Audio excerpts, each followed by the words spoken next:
یہ جو بچیوں کو بچے مس گائیڈ کرتے ہیں، انہیں بڑے بڑے خواب دکھاتے ہیں، وہ بیچاری ماں باپ کو چھوڑ کے، بہن بھائی کو چھوڑ کے اس کے ساتھ شادی کرتی ہے، پھر جو اس کا بعد میں حشر ہوتا ہے، آپ ادلیاں نو سردار پہن تکے تے شرما والیاں نو جھوٹے ڈولیاں دے۔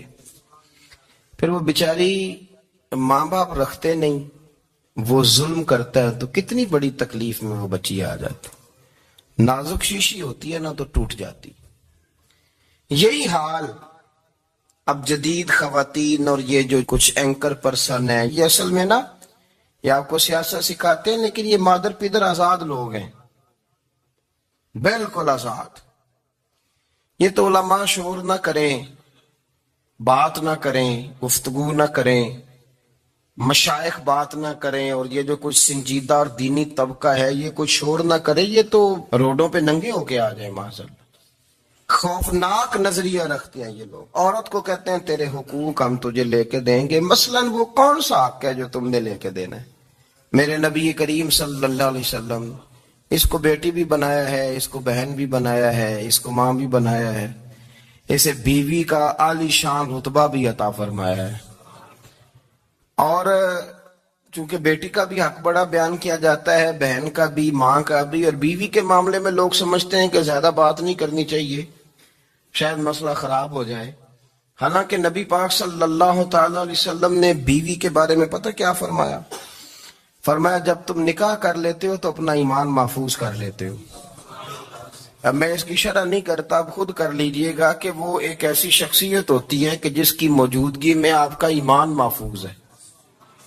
اب میں نہیں سمجھتا کہ اس سے بڑی بات کوئی اور ہو سکتی ہے، جس کی موجودگی میں آپ کا ایمان، اور بھئی یہ حدیث پاک عرض کر رہا ہوں، نکاح جب کوئی کر لے تو اس نے اپنا ایمان مکمل کر لیا، اس کا معنی یہ ہوا کہ آپ کا ایمان محفوظ ہے اس کی موجودگی میں۔ تو اس سے زیادہ بھی، یعنی ایمان سب سے قیمتی چیز ہے نا، تو اس کے محفوظ ہونے کی وجہ حضور نے نکاح بیان کر دی۔ اب میرا خیال ہے بیوی اگر کوئی اس سے بڑا حقوق مانگے گی تو بیوقوفی کرے گی۔ اتنا بڑا درجہ نبی کریم نے اسے عطا کر دی، اتنا بڑا مقام دے دیا کہ تو خامد کے ایمان کے محفوظ ہونے کا ذریعہ بن گئی ہے۔ عورت کو جو حقوق رسول کریم صلی اللہ تعالی علیہ وسلم نے عطا فرمائے، نبی پاک نے جو حقوق دیے، دیکھیں نا، حضرت عبداللہ ابن عمر رضی اللہ تعالیٰ عنہ کی اہلیہ بیمار تھی، تو جلدی جلدی سے وہ آئے، تو جب بہت جلدی ہو، سفر بڑا شدید تھا، تو آپ نے جلدی سے نماز ادا کی، جلدی سے چلے۔ آپ کے خادم کہنے لگے حضور خیریت ہے؟ فرمایا میری بیوی بیمار ہے۔ تو اس نے عرض کی حضور آپ کی اہلیہ بیمار ہے، تو آپ نے نماز بھی جلدی سے پڑھی، سفر بھی جلدی جلدی کیا۔ تو فرمانے لگے یہ وہ چیزیں ہیں جو ہمیں مدینے والے رسول نے سکھائی ہیں۔ آپ اس کیفیات کو سمجھیں کہ حضور صلی اللہ علیہ وسلم نے درس دیا۔ اور پھر ایک اور بہت بڑی بات، یہ فضیلت کسی اور کو نہیں دی، جو عورت کو حضور نے فضیلت دی، یہ فضیلت کسی اور کو نہیں دی۔ کبھی حضور نے فرمایا کہ تمہارا ابا تمہارے ساتھ بہت سخت رویہ کرے تو تم نے اس کو اس سختی پر داد دینی ہے؟ فرمایا چلو اگر وہ زیادتی بھی کرے تو تم نے اس کے ساتھ سلوک اچھا ہی کرنا ہے۔ لیکن آپ ایک بات کو سمجھیں نا کہ بچے کے بارے میں، بیٹے کے بارے میں، بیٹی کے بارے میں فرمایا 10 سال کے ہو کے نماز نہ پڑھے تو سختی کرو، تمہارا ڈنڈا بھی لٹکنا چاہیے۔ بہت ساری جگہوں پہ بہت سارے لوگوں کے لیے سختی کا حکم دیا، لیکن عورت کے لیے حضور نے جو جملے کہے، اصل میں ہم سمجھتے ہیں کہ یہ ایک بات ہے، مشہور ہو گئی ہے روایت حدیث، تو بس اس کے پس منظر پر اور جملوں کے حسن پر شاید معاذ اللہ غور کرنے کی ضرورت نہیں۔ ذرا اس لفظ کی تاثیر پر غور کریں۔ حضور نے فرمایا عورت ٹیڑھی پسلی سے پیدا کی گئی ہے، یہ ٹیڑھی ہے، کو سیدھا کرنے کی کوشش کرو گے تو ٹوٹ جائے گی۔ تو حضور پھر ہمارے لیے حکم کیا ہے؟ فرمایا جیسی ہے تم اسی کے ساتھ نبھا کرو۔ آپ سمجھیں کہ اتنا محفوظ حضور نے درجہ دے دیا بی بی کو، اتنا محفوظ کہ فرمایا غلطی بھی ہو تو میرے غلاموں تم اس کے ساتھ نبھا کرو، گزارا کر لو۔ کو کیا اور حق چاہیے عورت کو؟ جس کو اس کی غلطیوں سمیت نبی پاک نے قبول کرنے کا حکم دے دی کہ اس کی کمزوریوں سمیت قبول کر لو. اب اس کو اور کیا کوئی کمزوریوں سمیت قبول کرتا ہے؟ کبھی آپ دکان پہ بیٹھے ہو تو آپ کہیں بھی اس میں یہ بھی غلطی، میرے مال میں یہ بھی کمزوری ہے، یہ بھی کمزوری ہے، یہ بھی کمزوری ہے، تو کر لے قبول. کرتا ہے کوئی؟ کوئی شخص ایسا ہو جو کسی چیز کی کمزوریاں بیان کر کے کہ اسے قبول کرو؟ پر رسول کریم صلی اللہ تعالی علیہ وسلم نے نا ہمیں سبق دیا، حضور نے ہمیں درس دیا، نبی پاک نے ہمیں پیغام دیا. فرمایا یہ ٹیڑھی ہے، سیدھی کرنے کی کوشش کرو گے تو بیچاری ٹوٹ جائے گی، تو اس کے ساتھ نبھا کر جاؤ. آپ میری بات کو سمجھیے گا. چلے میں اس پر ایک اور بخاری مسلم کی حدیث پڑھتا ہوں. حضرت سلمان فارسی رضی اللہ تعالیٰ عنہ اور حضرت ابو درداء کے درمیان بھائی چارہ تھا. مکے سے مدینے جب لوگ آئے تو حضور نے بھائی بھائی بنایا تھا. ان کے درمیان بھائی چارہ تھا تو ابھی پردے کی آیات نازل نہیں ہوئی تھی، تو لوگ ایک دوسرے کی طرف جاتے تھے. حضرت سلمان فارسی رضی اللہ تعالیٰ عنہ حضرت ابو درداء رضی اللہ تعالیٰ عنہ کے گھر میں تشریف لے گئے تو دیکھا کہ ان کی بیوی بڑی غمگین بیٹھی ہیں. تو ہم نے فرمایا بہن کیا ہوا؟ تو کہنے لگی تمہارے بھائی کو دلچسپی کوئی نہیں رہی، ہر روز روزہ رکھ لیتا ہے اور ساری ساری رات نفل پڑھتا ہے. حضرت سلمان فارسی کہنے لگے ٹھیک ہے کر لیتے ہیں بندوبست. نماز دین ہے کہ نہیں؟ دین ہے نا یہ چیزیں. لیکن حضرت سلمان فارسی جناب ابو درداء سے کہنے لگے آج میں نے تیرے گھر میں رہنا رات کو، کیونکہ وہ تو ساری رات نماز پڑھتے تھے، نفل پڑھتے تھے. انہوں نے کہا ٹھیک ہے. ایک بستر لا کے بچھا دیا حضرت سلمان فارسی کے لیے. سلمان فارسی فرمانے لگے دوسرا بھی لا.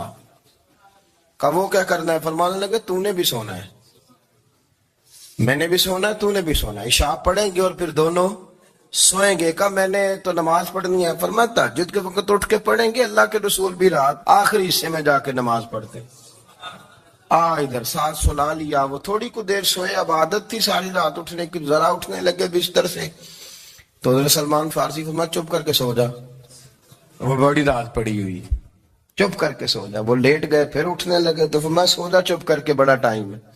سحری کے وقت اٹھے، نفل پڑھے. ان کا ارادہ تھا روزہ رکھنے کا، تو فرمانے لگے کل رکھا تھا نا نفلی روزہ؟ جی رکھا تھا. پرسوں بھی رکھا تھا، ترسوں بھی رکھا تھا. فرمایا آج نہیں رکھنا، آج میں تیرا مہمان ہوں، سارا دن کٹھے مل کے روٹیاں کھائیں گے، آج نہیں روزہ رکھنا. سلا دیا. اب حضرت ابو درداء رضی اللہ تعالیٰ عنہ کہہ تو کچھ نہ سکے، پر کہنے لگے سلمان تم پتہ تم کیا کر رہے ہو؟ نہ تم نے مجھے رات اٹھ کے زیادہ نفل پڑھنے دیے، سویرے روزہ نہیں رکھنے دیا. تو حضرت سلمان فارسی کہنے لگے کوئی لمبی بات تو نہیں نا، چلتے ہیں نا ابھی فجر میں مسجد نبی میں، تو نبی پاک کو بتاتے ہیں. سرکار دو عالم علیہ السلام کی خدمت میں تو اپنی بات کرنا، میں اپنی کروں گا. حضور نتیجے کا اعلان فرما دیں گے، بات طے ہو جائے گی.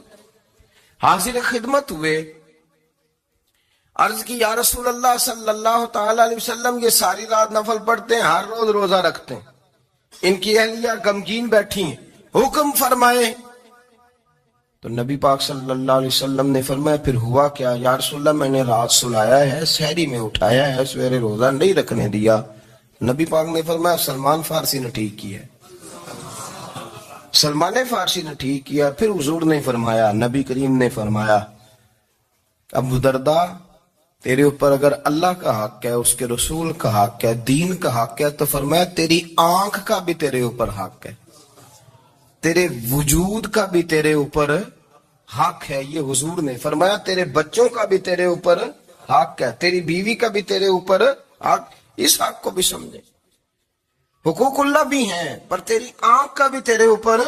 کیا مانا کہ تیری آنکھ سونا چاہتی ہے تو اسے سلا بھی. تیرے وجود کا بھی تیرے اوپر حق، تو تیرا وجود آرام کرنا چاہتا ہے تو اسے آرام بھی کرا. اور پھر وہاں نبی پاک صلی اللہ علیہ وسلم نے فرمایا میں تم سب سننا یہ لفظ حدیث کے. حضور نے اسی موقع پر فرمایا میں تم سب سے زیادہ اپنے رب کو جانتا ہوں اور میں تم سب سے بڑھ کر اپنے رب سے ڈرتا ہوں. حضور فرمانے لگے میں روزہ بھی رکھتا ہوں، افطار بھی کرتا ہوں، یعنی کبھی رکھتا ہوں اور کبھی نہیں رکھتا. فرمایا میں نفل بھی پڑھتا ہوں اور اپنی بیویوں کو وقت بھی دیتا ہوں. سرکار مسجد میں بھی آتے تھے، نواسوں کے ساتھ کھیلا بھی کرتے، ان کے ساتھ پیار بھی کرتے. تو اتنے بڑے حقوق حضور نے بیان فرمائے عورتوں کے کہ تمہاری بیوی کا بھی تمہارے اوپر. لو ایک حدیث بخاری کی اور یہاں بیان کر دیتا ہوں. ایک شخص نے آ کے عرض کی یا رسول اللہ صلی اللہ تعالی علیہ وسلم جہاد کے لیے تیاری ہو گئی ہے، صفیں بن رہی ہیں، مجاہدین کی تیاری ہے، تو میرا بھی نام لکھ دیا گیا ہے مجاہدوں کی لسٹ میں، لیکن یا رسول اللہ صلی اللہ تعالی علیہ وسلم میری بیوی نے حج کی تیاری کر لی ہے اور میرے دوستوں نے صحابہ نے میرا نام مجاہدین کی لسٹ میں لکھ دیا، تو میرے لیے کیا حکم ہے؟ یہ بخاری مسلم ہے. تو نبی پاک صلی اللہ تعالی علیہ وسلم نے فرمایا جہاد پہ کوئی اور چلا جائے گا تو بیوی کے ساتھ حج کرنے جا، اسے محرم کی ضرورت ہے، وہ تیرے بغیر کیسے جائے گی؟ مجاہدین کو تو اور مجاہد مل جائے گا، پر تو اپنی بیوی کے ساتھ جانا. نبی پاک صلی اللہ علیہ وسلم نے مرد کو محافظ بنایا ہے، عورت کو مرد کا قیدی نہیں بنایا، بلکہ عورت کو حفاظت عطا کی اور مرد کو اس کا محافظ بنایا. اب بچیاں آزاد ہونا چاہتی ہیں، اور آزادی بھی وہ والی کہ جو بنیادی طور پر آزادی نہیں، فحاشی ہے. میں نے بہت پہلے کہا ہے کہ اسلام بیٹیوں کو قیمتی سمجھتا ہے. جس بندے کے پاس 20 تولے سونا ہو وہ چوک میں لے کے نہیں آتا، وہ قیمتی چیز ہے، اس نے چھپا کے رکھی ہوتی ہے. تو جو نبی پاک صلی اللہ علیہ وسلم کا کلمہ پڑھنے والے بیویاں، اسلام انہیں قیمتی سمجھتا ہے، کہتا ہے کہ تم قیمتی ہو لہذا گھر کے اندر رہو، تم باہر نہ آؤ. لیکن عورتیں ہیں کہ ان کو بلا وجہ لوگ خراب کر دیتے ہیں اور بلا وجہ وہ اس مغالطے کا شکار ہو جاتی ہیں. اب آگے بڑھتے ہیں. قرآن مجید نے سورہ نور کی آیت نمبر 30 میں کہا کہ کل للمؤمنین یغضوا من ابصارہم، فرمایا کہ اے محبوب علیہ السلام مومن مردوں سے کہہ دو کہ اپنی نظریں جھکا کے رکھیں، اپنی نظریں. اور اگلی آیت میں فرمایا وَقُلْ لِلْمُؤْمِنَاتِ يَغْضُضْنَ مِنْ أَبْصَارِهِنَّ، فرمایا کہ اے محبوب مومن عورتوں سے بھی کہہ دو کہ اپنی نظریں جھکا. مرد بھی اپنی نظر جھکا کے رکھے گا عورت کی طرف، لیکن یہ ساری پابندی صرف مرد پر نہیں، عورت بھی غیر محرم کا چہرہ نہیں دیکھے گی، اس پر بھی اسی طرح نظر جھکانے کا حکم ہے جس طرح کہ وہ ہر دکاندار کو بھائی جان کہہ کے گفتگو کرنے کی اس کو بھی اجازت نہیں ہے کہ وہ سمجھے کہ وہ بندی تو مرد نے کرنی تھی، میں نے تھوڑی کرنی تھی.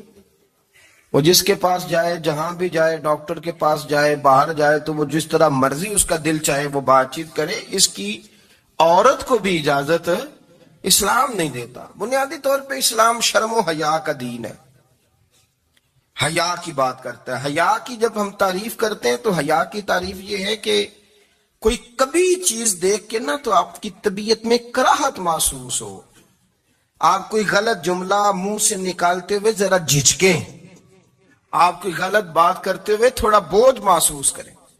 ہمارے ہاں تیزی سے فروغ پایا ہے بے حیائی میں. سنگیوں کی محفلیں، یاروں کی محفلیں، اس میں غلیظ گفتگو ہوتی ہے الا ماشاء. ان دوستوں کو بڑی پاک صاف گفتگو کرنی چاہیے. دوستی کا رشتہ بڑا مقدس رشتہ ہے. جو یہاں ایک دوسرے سے پیار کریں گے جنت میں بھی اکٹھے داخل کیے جائیں گے. شرط یہ ہے کہ پیار اللہ رسول کی رضا کے لیے ہو، لیکن اس کے اندر اگر آپ کی گفتگو کچی ہو، کمزور ہو، فحاشی والی ہو، عریانی والی ہو. وہ ہمارے ہاں تو اب اس کو لوگ فیشن سمجھتے ہیں، اس کو مردانگی کی علامت سمجھتے ہیں کہ وہ جی ساری باتیں جی وہاں ہو گئی، اور جس کا جو جی چاہا اس نے کہا. آپ جب حیا کے دائرے میں ہوتے ہیں تو آپ خود بھی سکون محسوس کرتے ہیں. دیکھیں نا، آپ کو نیند سکون سے کہاں آتی ہے؟ جہاں کمرہ بند ہو، چاروں جانب دیوار ہے، اوپر چھت ہے، خالی دروازہ بھی کھلا ہوا ہونا تو جب بندہ سکون لینا چاہتا ہے تو کہتا ہے یار ذرا دروازہ ذرا بند کر دو. وہ اچھی طرح اپنے آپ کو چھپا لیتا ہے نا حیا کے پردے میں، تو اللہ اسے سکون عطا کرتا ہے. اور جو اس سے بھی زیادہ ٹھنڈی نیند میں جانا چاہتا ہے وہ کہتا ہے لائٹ بھی بند کر دو. اب وہ مکمل طور پہ سمجھتا ہے کہ میں چاروں جانب سے چھپ گیا ہوں، اگر میں کھل کے بھی سو جاؤں گا تو میرا چونکہ پردہ قائم ہے تو مجھے کوئی دشواری نہیں ہو. آپ جب چھپ جاتے ہیں، جب آپ حیا کے اندر سمٹ جاتے ہیں، جب آپ چادر کے اندر آ جاتے ہیں تو آپ بہت ساری جگہوں پہ آسانی محسوس کرتے ہیں. تو حیا تو آپ کو سکون دیتی ہے، حیا تو دل کو راحت دیتی ہے۔ میں بڑی ذمہ داری سے بات عرض کرتا ہوں، قرآن مجید نے نا ایک مقام پہ مذاق کو، ایک مزاح ہوتا ہے خوش طبی، وہ نہیں، مذاق اڑانا، قرآن پاک نے نا مذاق کو ایک جگہ پہ جاہلوں کا طریقہ بھی قرار دیا ہے۔ بنی اسرائیل کے لوگوں سے حضرت موسیٰ نے کہا کہ گائے ذبح کرو اور ایک ٹکڑا مقتول کو مارو، زندہ ہو کے خود بتا دے گا مجھے کس بندے نے قتل کیا۔ تو کہنے لگے آپ ہمارے ساتھ مذاق کر رہے ہیں۔ تو قرآن مجید کہتا ہے کہ حضرت سیدنا موسیٰ علیہ السلام فرمانے لگے اعوذ باللہ ان اکون من الجاہلین، فرمانے لگے میں اللہ کی پناہ مانگتا ہوں کہ میں جاہلوں میں سے ہو جاؤں۔ یہ مذاق کرنا تو جاہلوں کا طریقہ ہے۔ اگر آپ کی زبان سے بے حیائی کا جملہ نکل گیا، اگر آپ کی زبان سے بے حیائی کا جملہ نکل گیا، آپ نے کہہ دیا کہ ہم آزاد لوگ ہیں، جو مرضی کریں گے، جو مرضی کہیں گے، جو ہمارا دل میں آئے گا کریں گے، تو پھر تو لوگ آپ کا وہ حشر کریں گے کہ آپ سے برداشت ہی نہیں ہوگا۔ جس کا لوگ مذاق بنا لیتے ہیں اور جو مذاق بن جاتا ہے پھر اسے کچھ جینے دیتا ہے۔ آپ حیا کی چادر میں چھپیں گے تو بچیں گے۔ اگر آپ نے اپنا مذاق بنوا لیا یہ کہہ کے کہ میں نے مرضی کرنی ہے، پھر یاد رکھنا چھپنے کو جگہ نہیں ملے گی، پھر تکلیف میں آ جائیں، پھر بہت بڑی اذیت کا شکار ہو جائیں۔ شرم و حیا، عرب کے اندر جو کنواری لڑکیاں تھیں ان میں بڑی حیا ہوتی تھی۔ الحمدللہ میں بڑے فخر سے کہتا ہوں کہ میرے پنجاب کی، میرے پاکستان کی بیٹیاں بھی 20 دفعہ ان کا ابا کہے تیری شادی کرنی ہے تو وہ آنکھ نہیں اٹھا پاتی آج بھی۔ یہ تو وہ چند لوگ ہیں جو کہتے ہیں ہم ہائی کلاس ہو گئے، ہمیں نہیں پتا کہ وہ روشن خیال ہو گئے ہیں کہ روغن خیال ہو گئے، پتہ نہیں کدھر چلے گئے۔ ورنہ ہماری بیٹیاں آج بھی جب ان سے ان کا باپ، ان کی ماں بات کرتی ہے تیری شادی کی، تو وہ تو شرم کے ساتھ پچھلے سے پچھلے کمرے میں چھپتی ہیں۔ یہ اللہ نے فضل کیا ہوا ہے اس ملت پر۔ تو عرب کی لڑکی بڑی حیا والی ہوتی تھی، اس سے کوئی بات کرنی پڑتی تھی تو 20 دفعہ بات کی جاتی، پھر بھی وہ عورت چھپتی پھرتی تھی۔ حضرت عائشہ صدیقہ رضی اللہ تعالیٰ عنہ فرمانے لگیں میرے نبی پاک صلی اللہ علیہ وسلم عرب کی کنواری لڑکیوں سے بھی زیادہ حیا کرنے والے۔ قاضی اعجاز مالکی نے، شیخ عبدالحق محدث دہلوی نے، دیگر بزرگ جو سیرت نگار گزرے انہوں نے لکھا ہے کہ نبی پاک صلی اللہ علیہ وسلم کے اندر 100 مردوں سے زیادہ طاقت تھی، 100 مردوں سے زیادہ طاقت۔ اب جو بات کہنے لگا ہوں، جو نتیجہ دینے لگا ہوں، اس پر خاص توجہ آپ فرمائیں گے۔ ذرا فکری طور پر، نظریاتی طور پر ایک چیز کو سمجھیے۔ ہم سمجھتے ہیں کہ جوان لڑکا ہے جی جو مرضی کرے، عمر ہے جی۔ آپ ذرا بات پر غور کیجئے گا کہ حضور صلی اللہ علیہ وسلم میں طاقت 100 مردوں سے زیادہ ہے اور حیا کنواری لڑکیوں سے بھی زیادہ ہے۔ ذرا اس بات کا تقابلی جائزہ کیجئے گا کہ طاقت 100 مرد سے زیادہ ہے لیکن حیا کنواری لڑکی سے بھی زیادہ ہے۔ اس کا معنی یہ ہوا کہ جس ٹہنی کو پھل زیادہ لگ جاتے ہیں وہ جھکا کرتی۔ تو حیا تو حسن ہے، حیا تو آپ کو پاک صاف کرے گا، حیا تو آپ کو نرالا کرے گا، انوکھا کرے گا۔ وہ ہمارے ایک دانشور ہے، انہوں نے مضمون لکھا، کئی باتیں بڑی پسند آتی ہیں۔ وہ کہتے ہیں کہ میری اہلیہ، ان کو بھی کسی نے نا مس گائیڈ کر دیا تھا، حالانکہ اچھی خاتون ہے، کسی نے مس گائیڈ کر دیا۔ تو وہ بھی سماجی اور ویلفیئر اور یہ خواتین کو شوق ہوتا نا بننے کا، تو وہ بھی سماج کے اندر اچھا مقام تلاش کرنے کے موڈ میں آ گئی۔ تو کہیں ایک دن جانا تھا تو بڑی بن سنور کے میرے ساتھ وہ گاڑی میں بیٹھ گئی۔ تو میں گاڑی میں، عورتوں کو یہ بھی مسئلہ ہوتا ہے نا کہ ہماری تعریف کرو، تو کئی دفعہ بعد مردوں بیچاروں کو جھوٹ بولنا پڑتا ہے، تو زبردستی کراتی ہے نا جی۔ تو اس میں گنجائش بھی دی ہے شریعت نے گنجائش دی ہے کہ کبھی بیوی کو راضی کرنے کے لیے خلاف واقعہ بات کرنی پڑے تو کر لینی چاہیے، تو وہ کراتی بھی ہیں۔ 3 موقع پر خلاف واقعہ بات کرنے کی اجازت ہے، واقعے کے خلاف بھی آپ بات کر سکتے ہیں، جنگ کے موقع پر، 2 لوگوں کو صلح کرانے کے لیے اور بیوی کو راضی کرنے کے لیے کر لیں کوئی ایسی بات، بے شک اپنی طبیعت پہ جبر کر کے کر لیں۔ کر لے، گنجائش ہے، اجازت ہے۔ تو وہ کہتے ہیں جب وہ گاڑی میں میرے ساتھ بیٹھی بن سور کے، تو وہ تقاضا کرنے لگی کہ میں نے مطلب بڑے اچھے کپڑے پہنے ہیں پر آپ نے توجہ نہیں کرائی۔ وہ سیاںا بندہ تھا، وہ چاہ رہا تھا کہ میری خاتون سمجھ جائیں۔ وہ کہتے ہیں مجھے پتا تھا کہ بیچاری مس گائیڈ ہو گئی ہے، دل کی بڑی اچھی ہے، سیانی ہے، لیکن اس کو نا کچھ خواتین نے، کچھ لوگوں نے مل کے اس کو ذہن غلط کر دیا ہے کہ سماج میں نکلو، باہر جاؤ، کام کرو، فلاں کرو، اپنی مرضی سے جیو۔ تو میرے ساتھ گاڑی میں بیٹھی کہیں جانے کے لیے، تو مجھ سے کہنے لگی کہ آپ نے میری طرف توجہ ہی نہیں کی، آپ نے کوئی ذکر ہی نہیں کیا کہ میں کیسی لگ رہی ہوں۔ تو وہ کہتے ہیں میں نے اسے کہا کہ اگر تو ناراض نہ ہو تو پھر میں صحیح والی تعریف کر دوں۔ تو اس نے کہا کہ آپ کر دیں۔ تو کہتے ہیں میں نے درد سے اور خلوص سے اپنی بیوی سے کہا، خلوص کے ساتھ میں نے کہا میں تو روز گھر ہوتا ہوں، روز شام کو گھر ہوتا ہوں، اگر تو میرے لیے تیار ہوتی تو میں تیری تعریف کرتا، لیکن آج تو باہر جانے کے لیے تیار ہوئی، تو پھر ان سے تعریف کی امید رکھ جن کے لیے تو نے تیاری کی ہے۔ میرے لیے تیاری کرتی تو میں تو ہر شام تیرے پاس ہوتا ہوں۔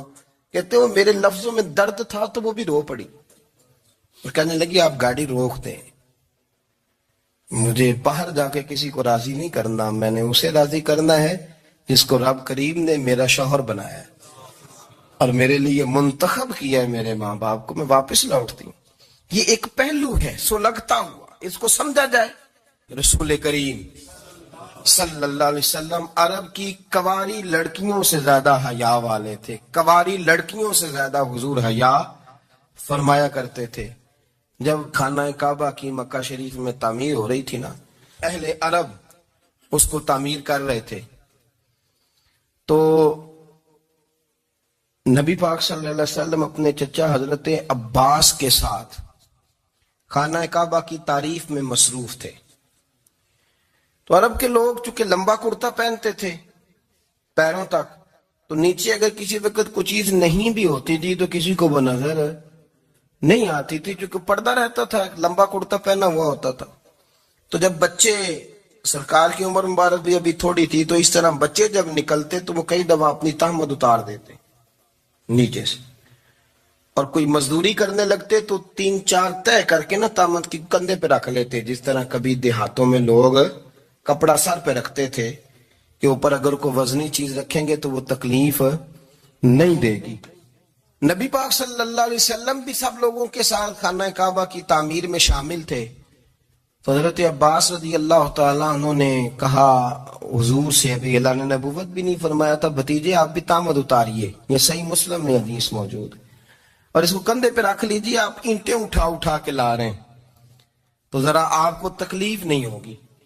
تو سرکار دو عالم صلی اللہ علیہ وسلم سے یہ بات کہی اور پھر جلدی سے حضور کی تہمت کو نکال کے نا، حالانکہ لمبا کرتا پہنا ہوا ہے، تو وہ جیسے ہی ان کے کندھے پہ رکھا اینٹیں رکھنے کے لیے، تو سرکار تو زمین پہ گر گئے، بے ہوش ہو گئے، آنکھیں آسمان کی طرف، اور پھر حضور پکار رہے ہیں آزاری آزاری آزاری، میرا تہمت دے دو، میرا تہمت دے دو۔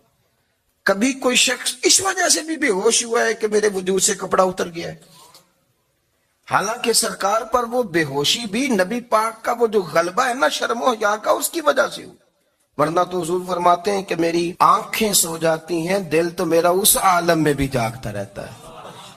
تو سرکار زمین پہ تشریف لے آئے، آنکھیں میرا تہمت دے دو، میرا تہمت دے دو، تو جلدی سے انہوں نے تہمت دیا تو حضور نے باندھ لیا۔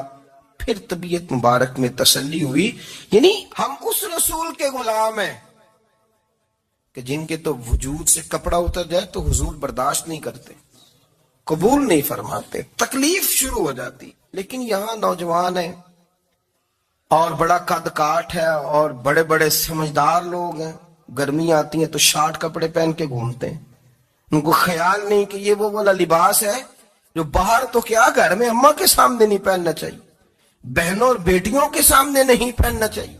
آپ کی گفتگو میں شرم و حیا ہو، آپ کے لب و لہجے کے اندر حسن ہو۔ آپ کو پتہ ہے نبی پاک صلی اللہ علیہ وسلم نے فرمایا میری امت میں سب سے زیادہ حیا کرنے والے عثمان غنی ہیں، عثمان غنی سب سے زیادہ حیا کرنے والے۔ آپ فرمایا کرتے تھے جب سے حضور کا چہرہ دیکھا ہے میں نے کبھی اپنی شرمگاہ بھی نہیں دیکھی، میں نے آنکھوں کا وضو نہیں توڑا، اور جب سے حضور کے دست مبارک میں میں نے بیعت کے لیے سیدھا ہاتھ بڑھایا تو پھر سیدھا ہاتھ میں نے کبھی گندگی کو نہیں لگایا. حیا. آپ باتھ روم کے اندر بھی غسل فرماتے تھے تو کپڑوں سمیت کرتے تھے.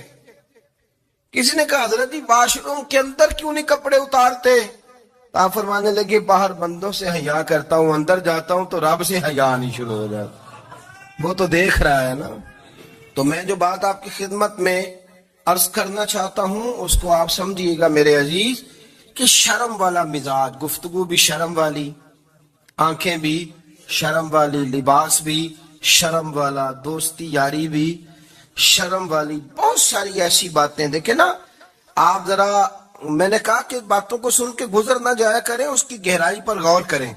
حضور علم کا سمندر ہے، سرکار سے زیادہ علم دنیا میں کسی کے پاس موجود نہیں ہے، اور صحابہ کو موقع ملا ہوا ہے اس سمندر سے فیض لینے کا. لیکن ان کی حالت یہ ہے کہ حضرت علی المرتضیٰ فرماتے 14 دن گزر جاتے. حضور سے کوئی سوال پوچھنا ہوتا تھا پر میں شرم کے بارے نہیں پوچھ پاتا تھا. 14 دن بخاری شریف میں موجود ہے. ایک دن نبی پاک صلی اللہ علیہ وسلم نے پوچھا صحابہ سے کہ وہ کون سا درخت ہے جس کے پتے نہیں گرتے، اور وہ درخت اس طرح ہے جس طرح مومن ہوتا ہے.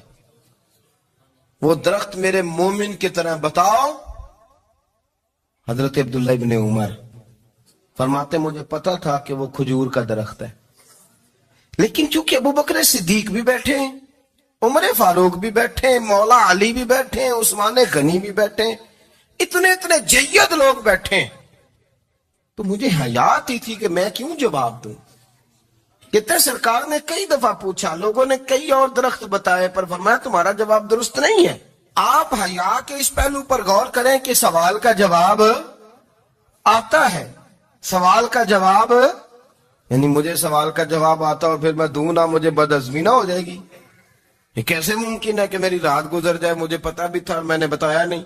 بہت سارے لوگ آ کے بہت ساری باتیں بتاتے ہیں، بہت ساری باتیں وہ سمجھاتے ہیں، تو ہم غور سے ان کا چہرہ دیکھنے لگ جاتے ہیں، کہتے ہیں یار اس کا تو دعویٰ تھا کہ میں سمجھنے آتا ہوں، تو یہ تو ہمیں سمجھا رہا ہے. چلو الحمدللہ ہم سمجھنے کو تیار ہیں. لیکن میرے عزیز پتہ بھی ہے جواب کا، علم بھی ہے، لیکن فرماتے ہیں میری حیا نے مجھے اجازت نہ دی کہ میں جواب دوں. آپ فرماتے ہیں پھر حضور سے صحابہ نے عرض کی کہ یا رسول اللہ آپ ہی بتا دیں وہ درخت کون سا ہے. تو حضور نے فرمایا بھئی وہ کھجور کا درخت ہے. تو آپ فرماتے ہیں میں دل میں کہہ رہا تھا کہ الحمدللہ میرا جواب درست ہے، حالانکہ میں نے جواب دیا ہی نہیں. تو لفظوں میں حیا، جملوں میں حیا، آنکھوں میں حیا، اٹھنے میں حیا، بیٹھنے میں حیا، چلنے میں حیا ایک خوبصورت حسن ہے. اور نبی پاک صلی اللہ علیہ وسلم نے فرمایا جب تو بے حیا ہو جائے نا پھر تو آزاد ہے، پھر تو جو مرضی کا، پھر تو جو. اس لیے بزرگ جب کسی کو بے حیا کہتے تھے نا، اللہ اکبر، اور جب کسی کو کہتے تھے نا یہ بے حیا ہے تو لوگ سمجھتے تھے کہ ہلکی سی بات کر دی، لیکن ان کا معنی یہ ہوتا تھا کہ بس بھائی اب اس کے ساتھ کوئی کلام کرنے کی ضرورت ہے، اس کو اب اصلاح کی ضرورت نہیں، یہ بے حیا ہے. کیا معنی؟ کہ اب یہ جو اس کے دل میں آئے گا وہ کرے گا، جو اس کی طبیعت چاہے گی وہ کرے گا. اب یہ کسی پہلو بھی قابو آنے کو تیار ہے، بے حیا ہو گیا. بے حیائی بہت بڑا عیب ہے. اور جو لوگ کہتے ہیں کہ ہمیں بالکل آزادی ہونی چاہیے، ہمارا اپنا جسم ہے تو ہماری اپنی مرضی چلے گی. ایک وزیر صاحب ہیں، پتہ نہیں میں ان کو جانتا تو نہیں، انہوں نے سینٹ میں تقریر کی ہے، میں نے ان کی بات سنی ہے. اس نے کہا نہیں بھائی، جسم رب کا ہے تو مرضی بھی تو رب کریم کی چلے گی، اور مرضی بھی اللہ کی. یہ مجھے تھوڑا سا مسئلہ ہے جسم پر، کبھی کبھی مجھے کثرت سفر سے الرجی ہو جاتی ہے. میرے ساتھ لوگ نا دل سے پیار کرتے ہیں، شاید ہی کوئی اچھا ڈاکٹر ہو جس تک میرے سنگی مجھے لے کے نہ گئے ہوں، پر جسم اللہ کا ہے نا، مرضی بھی جب وہ چاہے گا صحت دے گا. کیوں کچے کاموں میں لوگ پڑ گئے، کیوں غلط لوگ سوچ میں پڑ جاتے ہیں؟ یہ اسی کا ہے. اور جب وہ چاہے گا، آپ اس بات کو اچھے طریقے سے سمجھ لیں کہ جو اپنی مرضی چوکوں چوراہوں میں کر رہے ہوتے ہیں نا، جو مرضی گند مند، وہ جانور ہوتے ہیں.